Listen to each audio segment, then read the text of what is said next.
Shalom saudara, apa kabar hari ini? Mari kita siapkan hati kita akan merenungkan kebenaran firman Tuhan. Kita berdoa.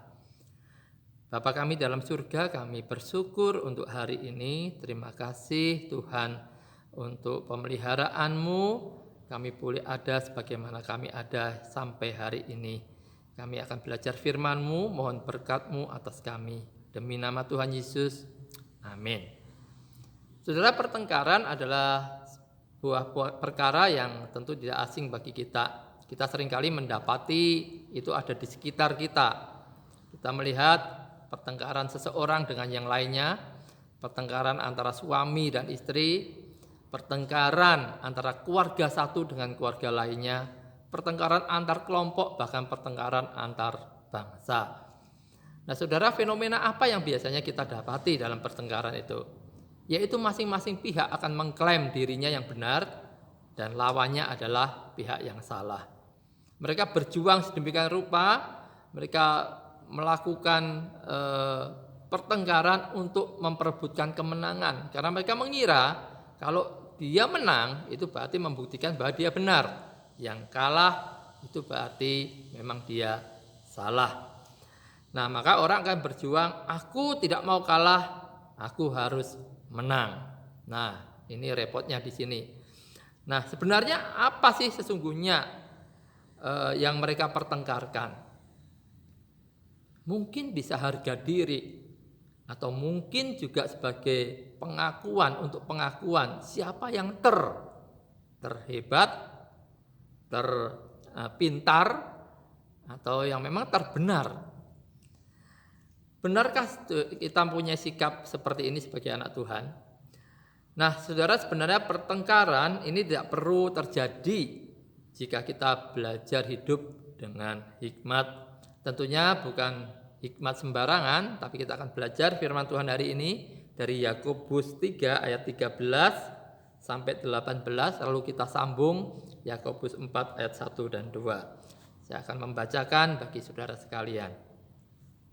Siapakah di antara kamu yang bijak dan berbudi? Baiklah ia dengan cara hidup yang baik menyatakan perbuatannya oleh hikmat yang lahir dari kelemah lembutan. Jika kamu menaruh perasaan iri hati dan kamu mementingkan diri sendiri, janganlah kamu memegahkan diri dan janganlah berdusta melawan kebenaran. Itu bukanlah hikmat yang datang dari atas, tetapi dari dunia, dari nafsu manusia, dan dari setan-setan. Sebab di mana ada iri hati dan mementingkan diri sendiri, di situ ada kekacauan dan segala macam perbuatan jahat. Tetapi hikmat yang dari atas adalah pertama-tama murni, selanjutnya pendamai, peramah, penurut, penuh belas kasihan, dan buah-buah yang baik, tidak memihak dan tidak munafik. Dan buah yang terdiri dari kebenaran ditaburkan dalam damai untuk mereka yang mengadakan damai. Dari manakah datangnya sengketa dan pertengkaran di antara kamu? Bukankah datangnya dari hawa nafsumu yang saling berjuang di dalam tubuhmu? Kamu mengingini sesuatu, tetapi kamu tidak memperolehnya. Lalu kamu membunuh, kamu iri hati, tetapi kamu tidak mencapai tujuanmu. Lalu kamu bertengkar dan kamu berkelahi. Kamu tidak memperoleh apa-apa karena kamu tidak berdoa.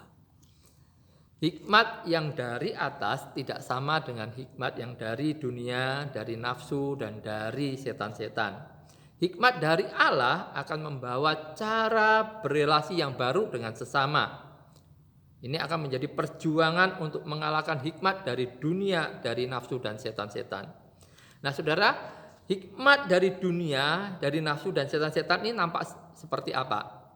Ya, dikatakan ini nampak seperti sikap iri hati, mementingkan diri sendiri, memegahkan diri, berdusta melawan kebenaran. Iri hati dan mementingkan diri sendiri ini diulang lagi di ayat 15 dan menghasilkan kekacauan dan segala macam perbuatan jahat. Saudara, lalu nampak dari apa lagi? Dari sengketa dan pertengkaran yang dimulai dengan keinginan akan sesuatu, lalu keinginan itu tidak terpenuhi atau demi mencapai tujuan tertentu. pasal 4 ayat 1. Lalu juga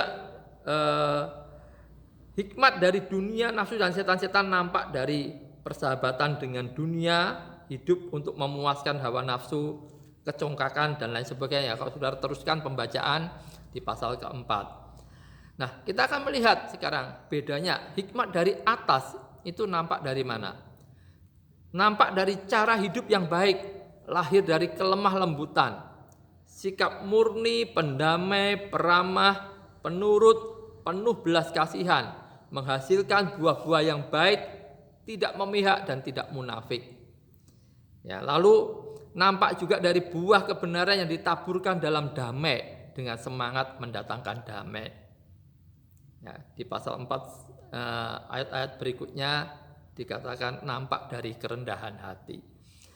Yakobus secara praktis menyatakan bahwa hikmat harus mewujud dalam tingkah laku kita sehari-hari, yaitu dalam membuat keputusan-keputusan, menguasai keinginan-keinginan diri, dan tidak tunduk pada hikmat dunia, nafsu, dan setan-setan. Kalau saudara mengatakan saudara orang berhikmat, itu harus bisa terwujud secara praktis. Ini adalah nasihat dari Yakobus, bukan untuk menjadi sebuah pengetahuan, tetapi untuk dipraktekkan dalam hidup kita sehari-hari. Sikap hidup dengan hikmat dari atas. Nah, apakah saudara ketika di rumah, di pekerjaan, ya, di lingkungan pergaulan, di sekolah, di gereja, ya, telah menunjukkan sikap-sikap yang penuh hikmat dari atas ini atau belum? Bagaimana sikap saudara ketika dipertemukan dengan bibit-bibit pertengkaran? Saudara, pertengkaran tidak perlu terjadi jika kita belajar hidup sehari-hari dengan hikmat yang dari Allah. Bukankah Tuhan Yesus telah menunjukkan contoh bagi kita? Dia menyelesaikan perseteruan antara manusia dengan Tuhan.